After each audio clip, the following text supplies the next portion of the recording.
启明时声，大家来听，大家好，我是秦碧纯，欢迎再次收看启明时声节目。咱今仔日呢，要跟大家做回来关心的是教育方面的议题。那么最近呢，大专院校刚开学哦，很多的学生跟家长呢都非常的关心，说，学校到底可以提供给我们什么，教我们什么呢？但是相对的，学校方面也会关心说，我怎么来发展自己的特色，提升教学的品质，然后进一步呢，是不是能晋升到这个教学卓越的行列呢？所以今天呢，我们特别邀请到，这是我们南台湾顶尖的指标学校成功大学的副教务长，他同时也是成大生物资讯研究所的所长。另外呢，他更是云嘉南区域教学资源中心的主任。让我们欢迎王玉明王主任。主持人，大家观众大家好，我是王玉明。今仔日非常欢喜来到这个所在，甲大家介绍阮云嘉南这个资源区域中心伊的迄个10年的成果展的部分。非常欢迎主任到我们节目当中哦。咱知影讲，今嘛得讲，这大学吼会当讲是非常的这像应站，阮咧考试的时阵只有20%的人会当考到大学，但是今嘛几乎是100%。但是相对着这凸显的一个问题就是说，可能你大学这么多，那你招生的问题呢？你学校品质的问题呢？再加上说现在咱少子化嘛，吼，所以今嘛好好被安抓提升自己的教学品质，然后让自己能够教学方面更加卓越，这就很重要哦。所以今天我们特别邀请到主任呢，到节目当中就是要来跟我们来分享说，可能云嘉南区域教学资源中心这大概有听过，但是这个资源中心它到底是在做什么，推动了哪些，又展现了哪些成果？今天要好好的来访我们主任咯。好，那主任一开始是不是先跟大家来说明一下，为什么教育部要来成立这个中心呢？好，我想一开始呢，回到刚刚主持人有提到的。有现在的考大学，它已经许多学生他的 percentage 能够念到大学的，已经是逐年的是在增加当中。那教育部呢，也为了去响应到一些事情，也注意到一些事情，我们怎么样子让这些可能在比较中后段的大学，它能够也有机会受到这样子一个好的教育的情形。所以在过去的这些10年的这个教学卓越计划里面呢，它主要有分成一些区块。是。那我们都知道，教学卓越计划比较有别于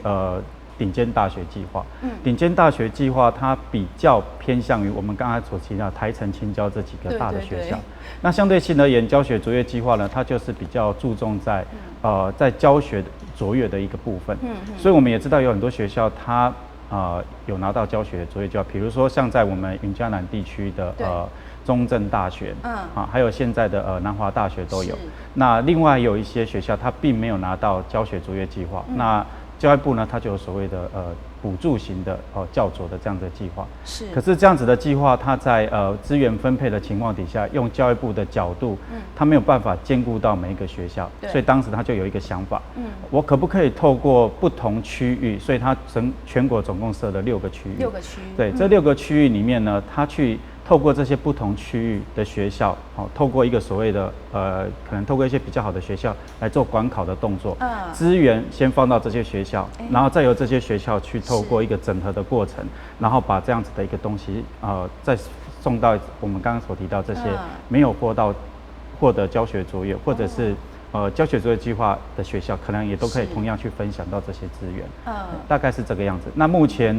整个全国总共有6个区域，我们有分成北1、北2，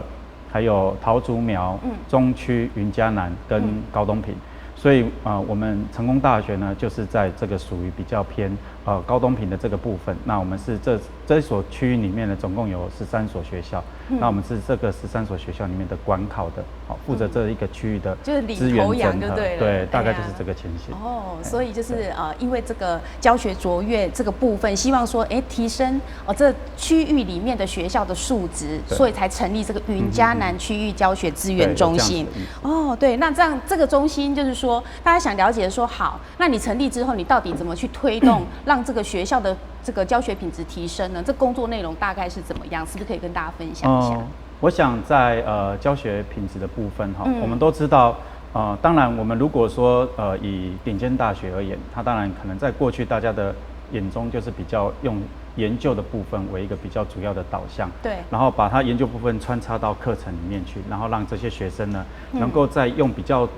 更具有研究结合专业的情况底下去做一个学习。是。那在一个所谓的研究教学卓越的这样子的一个学校里面呢，当然他们学校就很注重教学，所以他们在很多地方就会又透过不同的方式来促进他们的教学，包括他们会用改善教学的很多模式，比如说待会我们可能也可以提到一下，比如说像是摩课师啊，类似像这种课程，或者说是比较偏向于他们的教学的改善跟改进的计划，是包括很多学校，我们都现在说要做一个所谓的比较偏学以致用，所以很多学校呢都会透过一些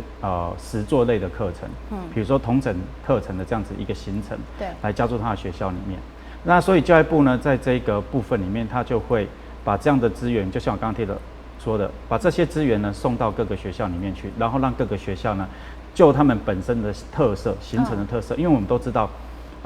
在整个学校它有不同的区的取向，比如说像金门大学他们的主要的一个特色就是它位于台湾跟中国大陆之间，对，所以在相对性而言呢，它就可以在中间做两岸的差异性的文化的比较。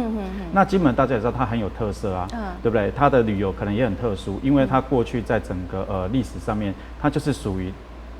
我们的移民从一开始从中国大陆到台湾之间的一个中继站，对，所以它的很多建筑，像闽南建筑就非常的有特色。那过去的保存也都还蛮不错的，是。所以透过这样子，我们就可以透过一个这样子的一个金门大学有它自己的文化的特色、旅游的特色。长荣大学它有它自己本身的生态旅游的特色，所以这两个都是偏向旅游的地方，它就可以做整合。那同学呢，他们如果有修到类似的课程，对，比如说以旅游为主题的，他就可以修到长荣大学的生态旅游的课，他也可以修到金门大学比较偏文化传承的部分跟旅游结合的课。透过这种方式，我们就可以把他们的特色得以展现。对，所以云嘉南区域资源教学中心，它就是在整合这些学校的特色，然后透过一些彼此之间互相的了解，然后我们的目标就是要形成一些客群，然后透过这些客群呢，然后扩散到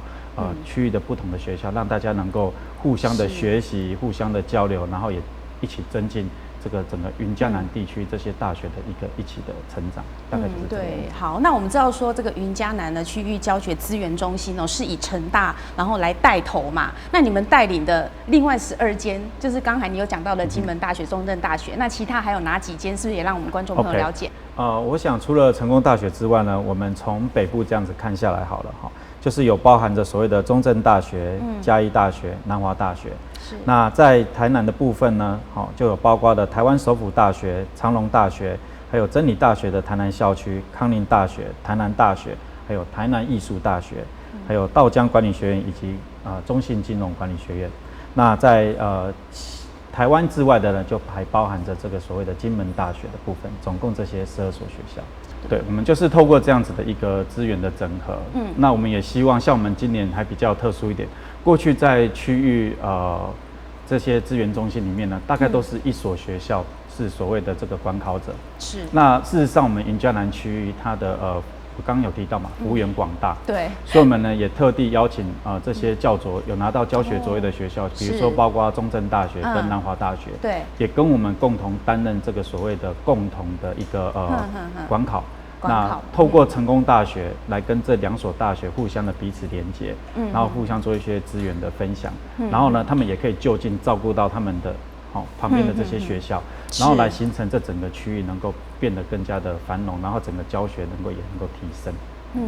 对。那我们知道说这个云嘉南的区域教学中心，它从96年开始成立嘛。那成立以来，每一年它其实都有一个很重要发展的主轴。好，那每一年都不一样，那每一年都持续有按照进度在做。那进行到今年最主要的主轴是什么？我们今年会比较着重在这个特色的呈现。那我们透过区域资源教学中心去做一个整合的动作，然后进行分享，然后串联的连结。好，这是一个部分。对，另外一个部分就是包括我们在跨校的一些联合的部分，其中包括像我们的课辅，课业辅导，像成功大学呢，我们现在都还有蛮不错的一些驻点。好，我们都知道成功大学的学生在我们台湾算是顶尖大学，所以它相对的学生也都相对的不错。对啊。那相对的不错情况底下呢，我想我们对于其他周遭的这些学校呢，我们就可以利用课业辅导的这样子一个机制，我们的学生就可以去这些学校做驻点。比如说这个学校他们的学生微积分可能在修课的过程里面有问题，那他们也需要一些比较好的老师或者是一些学生来协助，所以我们学生就可以去那边做驻点，然后彼此尽到这个所谓的社会责任，大概是这个情形。对。那另外一个部分呢，就包括我们在整个区域大学里面，现在教育部他也一直很希望我们做到所谓的教学的评鉴啊、校务研究这2个部分。那教学的评鉴的部分呢，我们也一直希望各个学校，你今天教了学生。那你怎么知道学生学的到底好不好呢？对啊，所以要有一些很好的一些教学的评鉴来做一个分析跟调查。是。那学校也包括他要去做一些校务研究。那什么是校务研究？简单就是说你要对学校的整个行政的推动，还有他包括学生的学习，你要有一个程度的了解。所以比如说你的新生进来了之后，你怎么知道他整个学习的面向？在你的学校这4年的当中，他有被提升到。那你怎么知道你的学生缺乏了什么？所以你就要去做一些校务研究相关的调查。是。那你也怎么知道去了解到，比如说我们教育资源的分配是不是有落差？就例如说，我们现在都说有一些偏向弱势的学生，他们的需求是不是有被照顾到？对。那是不是比较偏台湾，我们称之为在北部地区的学生，他们的在整个学习的历程里面，或是他们能够考取的学校，是不是也占我们台湾的大部分？所以我们就可以透过这种所谓的校务研究，来做一个所谓的分析跟了解。我们可以发现，其实老实说，像我们现在大概都会发现到像我们成大有做一些校务研究，我们就可以发现，事实上北部的学生相对于他在考取的学校，尤其是像国立大学的部分，它是真的就是有比较好的一个情况，真的有比较好。对，所以我们也希望透过这样子的一个分析跟了解，好，我们怎么在弱势的部分去做一些提升的动作？我们怎么样去照顾到我们所谓的比较偏原住民啊，或者是一些需要帮助的弱势家庭，怎么样让他们的孩子能有机会上好的大学？对。好，那这样子成立10年来，我想呢，应该也展现了蛮多的成果。那有哪些亮点成果？是不是也跟大家来说明？我想在比如说像我们有跨校的摩课师的这个部分，我刚有提到像是旅游生态，对，那各个学校他们可能都有做旅游生态的摩课师的课程，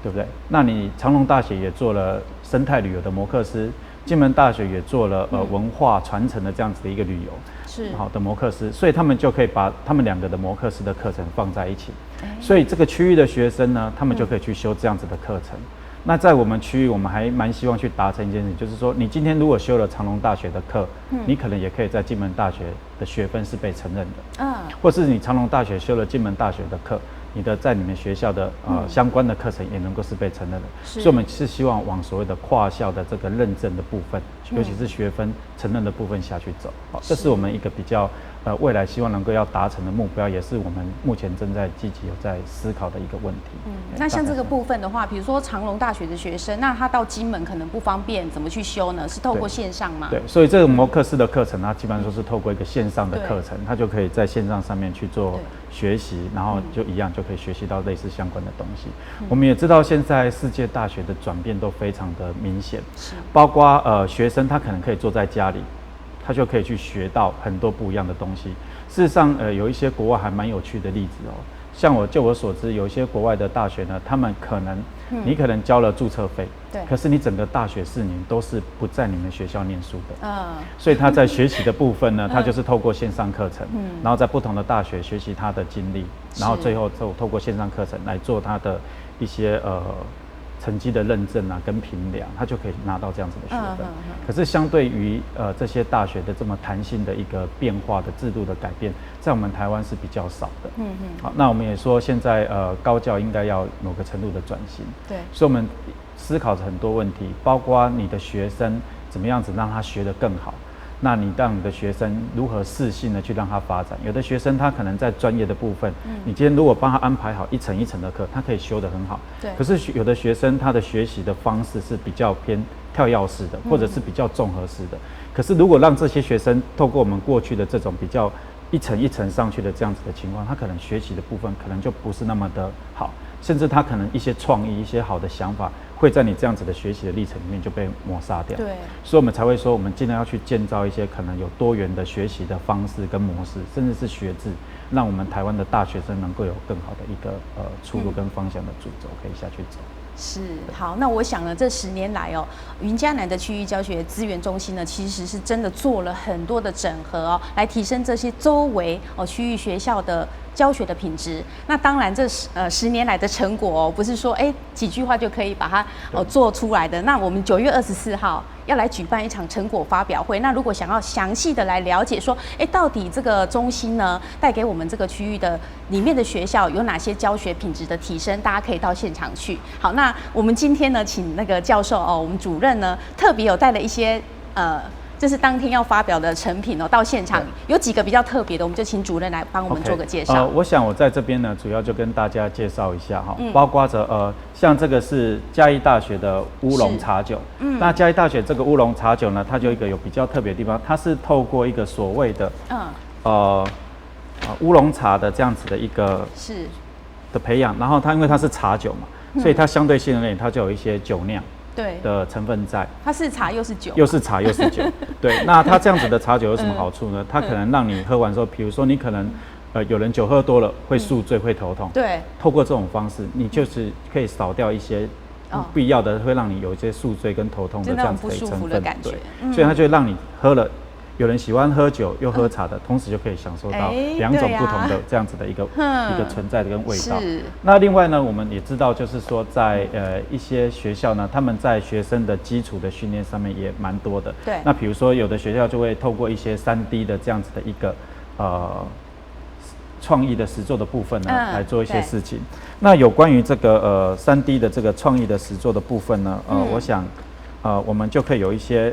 再简单的帮他说明一下。好。那比如说这个是康宁大学，是康宁大学的部分呢，我们都知道它是在台江地区，那也是我们早期的府城比较早期的开发的区域之一。对。所以它周边就有很多寺庙啦、古迹的文化遗产。对。那在他们学校呢，数位应用学系的刘湘军啊、陈伟国老师呢，他们就会跟向我们的文化部就申请了这个计划，然后就成立了台湾文化遗产的学程。好，那这个学程呢，它就培育了学生去了解一个古迹，台江啊、台南府城这个老地图，还有台南地理的关系的叠合。那他们也透过一个所谓的这样子的学期呢，跟博物馆啊、生态、观光导览的知识去做结合。而且这个学程还比较特殊一点是，他们也结合台湾民俗陶艺的美学素养的训练。然后呢，就是会有。透过这样子的一个3D，因为我们刚刚讲的嘛，陶塑嘛，透过这样子一个3D 的这样子一个列印的课程呢，去把它形成立体化，然后也能够比较让我们直接去呈现，而不是那种平面的这种感受。那我再举个例子，比如说像是台南大学，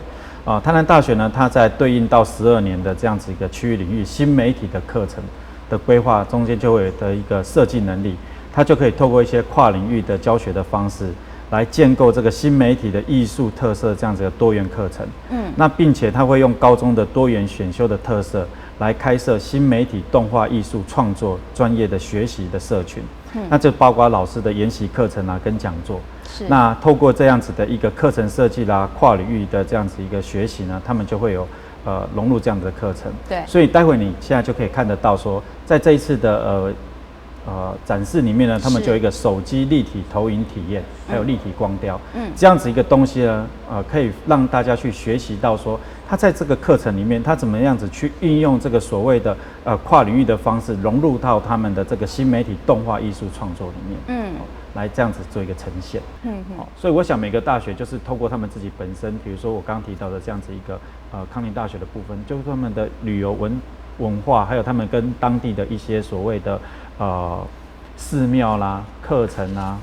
的结合，然后再透过我们比较现代新的技术，就可以去形成不一样的课程。学生在这个过程里面，他就可以这样去把他所收集到这些文化的历练，或者是把他们学到这些比较偏理工背景的素养，跟这些有文化的东西去做结合。所以这就是我说，如果你能够透过这种方式的结合，为了我们训练出来的学生，他就不是很单纯的这种很死板板的这个理工的人才，他可以是结合一个文化、一个素养在你内层心理层面的一个这样一个学生。对啊，大概就是对，因为随着时代的趋势在转变所以其实你不是光学那一样，你要怎样变通，爱变巧，对，所以多学一点跟就是说理工的可以学一些文化艺术的东西，那弄出来的东西就绝对不一样，对，就会带来无限的商机啦好，那我们云嘉南呢区域资源教育中心呢，就是成立10年来，那主任可以跟大家谈一下，就是说，你觉得说他对我们这些伙伴学校啊，其实带来最大的影响到底是什么？我想其实最大的影响，刚刚也有提到了一点点，对，它其实就是透过一个资源整合，各校去分享它的特色，那它就可以做到一个串联的动作，那我们也知道整个教学资源是一直都是越来越少的，对，那也少子化，我们也思考一个问题，是不是课一定要开到这么的多？对，如果你的学校都能够提供你的相对应的好的课程出来，学生是不是就可以透过跨校的这样子一个了解跟认识，就是修到这样子的课程？对，所以你的教育资源的部分，它就可以在有限的资源底下，它就去发挥它最大的一个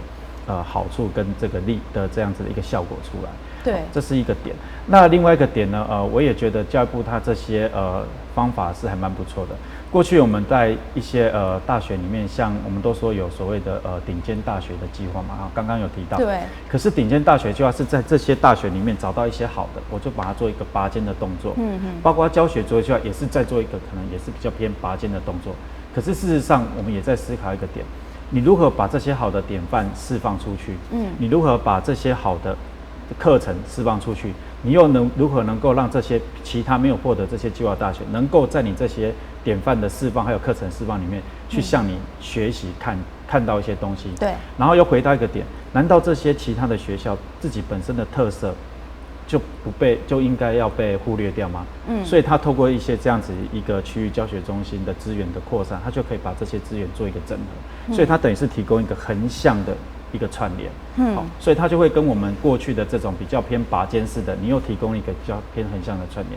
让我们整个台湾的大学的教育的这样子一个模式会更加的好。对，这是对于我们一些那个区域我们伙伴学校的影响。那其实对社会，其实说，像我们的气候变迁、地球暖化啦，或者是说有一些人口急速老化这些问题，那是不是对我们的社会也是有一些影响？对，这是当然的我们都知道说，我们现在的学生除了在专业之外，事实上我们要训练我们的学生，他在有面对未来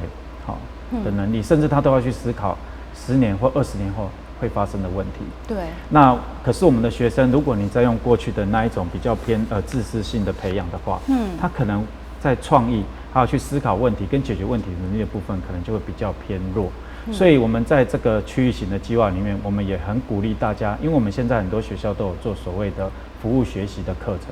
尤其是专业融入服务学习。好，像台南艺术大学，他们就会把他们的专业跟社区做结合，所以在我们台南有很多地方就有成立像这种所谓的彩绘村呐，很多都还是台南艺术大学呢，他们有参与到的。对，所以这个是在乌山头的那个区域附近的这个社区，都他们参与到。所以我就说，透过这样子的一个课程的存在，透过一个这样子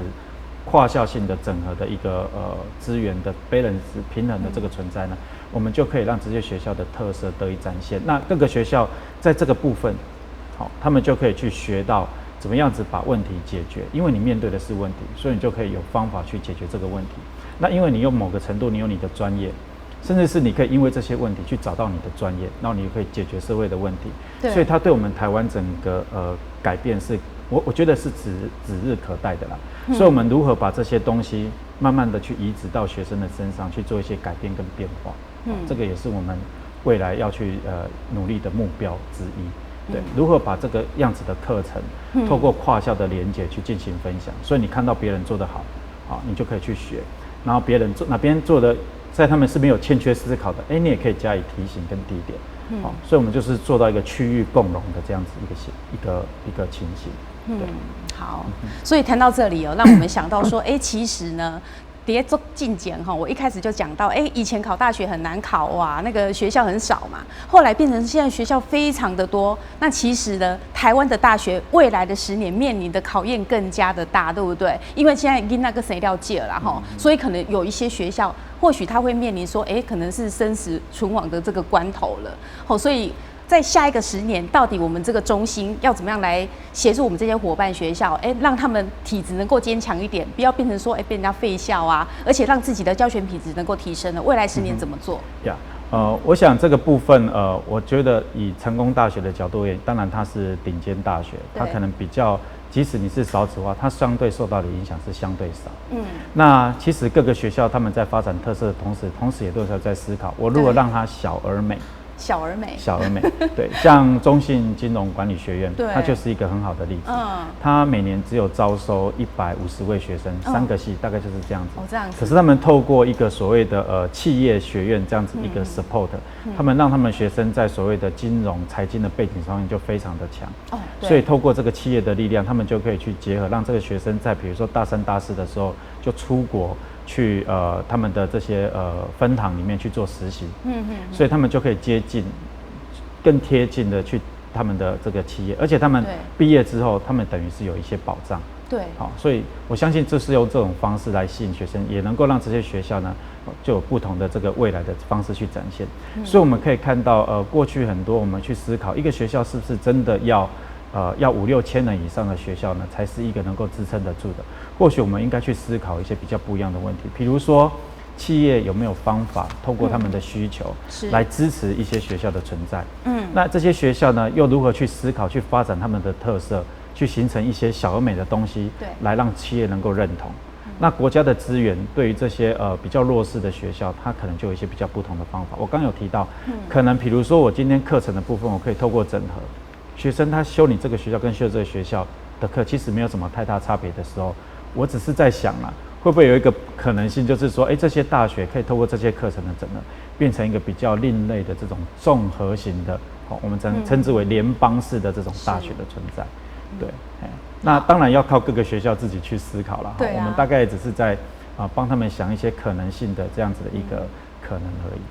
对，有你们的协助，让每个学校自己要努力啊，对不对？好，那我们最后呢，是不是9月24号大家应该要到哪里去看这个成果发表会？9月24号呢，我们希望大家呢能够到我们成功大学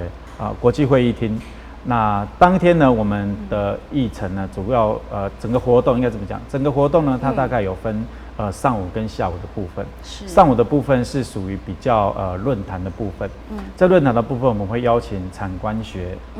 3方，然后就是有这样子的一个学者来跟我们进行分享。他们会透过一些讲题呢，来跟我们大家讲一下，如果在世界大学里面，他面对世界大学大家的竞争这么的激烈的情况底下，他怎么去做转变跟转型？怎么训练我们的学生能够更贴近，变成是一个国际性的人才，类似像这样子一个情形的可能。然后呢，我们在这样子一个数位环境底下，